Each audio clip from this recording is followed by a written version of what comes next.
ಪ್ರತಿಯೊಬ್ಬರಿಗೂ ನಮಸ್ಕಾರ. S K ಗ್ರೂಪ್ಸಿಂದ ಕೋಮತನ್ ಮಾತಾಡ್ತಾ ಇರೋದು. ಇದು ನಂದು 20ನೇ ಫ್ರೀ ಕ್ಯಾಂಪ್ ಮಾಡ್ತಾ ಇರೋದು.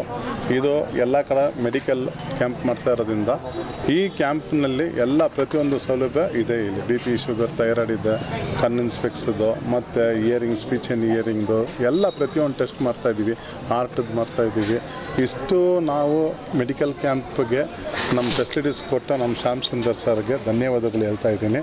ಈ ಮಟ್ಟಕ್ಕೆ ನಾವು ಮಾಡ್ತಾ ಇರೋದು, ಈ 20ನೇ ಕ್ಯಾಂಪ್ ನಾವು ಮಾಡ್ತಾ ಇರೋದು ನಮ್ಮ ಶ್ಯಾಮ್ ಸುಂದರಿಂದನೇ ನನಗೆ ಇದು ಸಾಧ್ಯ ಆಯಿತು. ಅವ್ರು ನಮ್ಗೆ ಫುಲ್ ಸಪೋರ್ಟ್ ಮಾಡಿ ನನಗಿದೆಲ್ಲ ಇಷ್ಟು ನನಗೆ ಬೆದರಿನ ಕೊಟ್ಟು ಈ ಕ್ಯಾಂಪ್ ಮಾಡಿಸೋಕ್ಕೆ ಫುಲ್ ಸಕ್ಸಸ್ ಮಾಡಿದ್ದಕ್ಕೆ ಇವತ್ತು ನೀವು ನೋಡಿದ್ದೀರ, ಹೆಚ್ಚು ಮಟ್ಟಿನ ಜನನ ನೋಡಿದ್ದೀರ.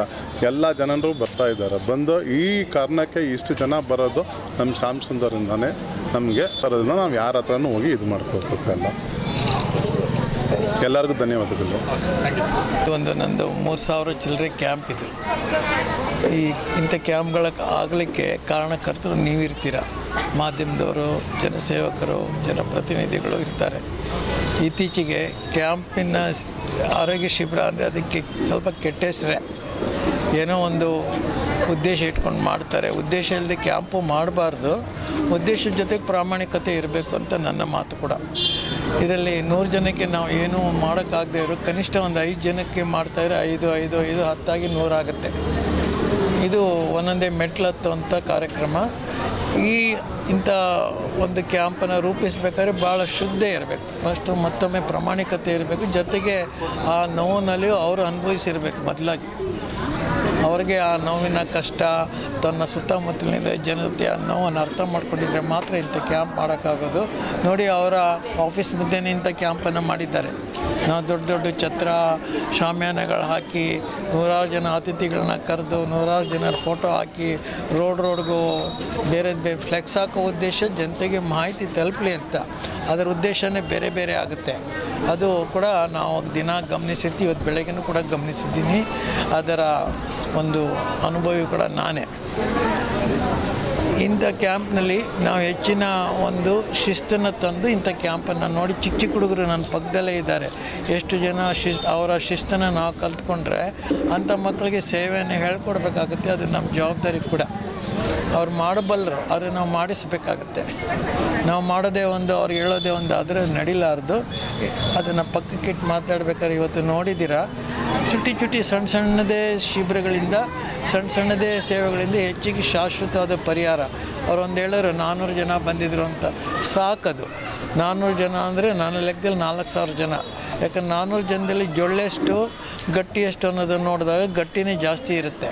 1000 ಜನ ಬಂದು ಬರೀ ತಿಂಡಿ ಕೊಡ್ತಾಯಿದ್ರೆ ಆ ಕಡೆ ಶರ್ಟು ಪಂಚೆ ಹಂಚ್ತಾ ಇರ್ತಾರೆ. ಕೆಲವರಿಗೆ ಶಾಲ್ ಕೊಡ್ತಾರೆ, ಕೆಲವರಿಗೆ ಡ್ರೈವರ್ಗಳು ಯೂನಿಫಾರ್ಮ್ ಕೊಡ್ತಾರೆ. ಇಂಥದ್ದೆಲ್ಲ ಮಾಡ್ತೀವಿ, ಜನನ ಆಕರ್ಷಣೆ ಮಾಡ್ಬೋದು.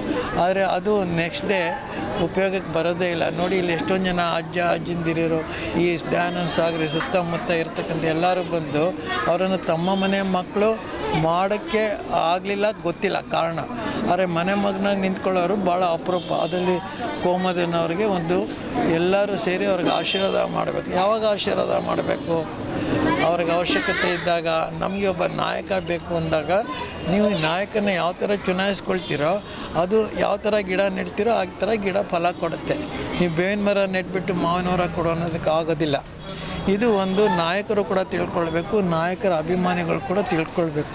ಯಾವ ಥರ ನಮಗೆ ನಾಯಕರು ಕಾಲರ್ ಹಿಡಿದು ಕೇಳಬೇಕು, ನಮ್ಗೆ ಒಳ್ಳೇದು ಮಾಡಿ ಅಂತ. ಮನೆ ಮಕ್ಕಳು ಈಗ ಮಾಡೋದಿಲ್ಲ, ಯಾಕಂದರೆ ಅವ್ರಿಗೆ ಭಾರ. ಮನೆ ಮಕ್ಕಳು ಈಗ ತಂದೆ ತಾಯಿಗಳು ಭಾರ ಅಂತ ಹೇಳ್ತಾರೆ.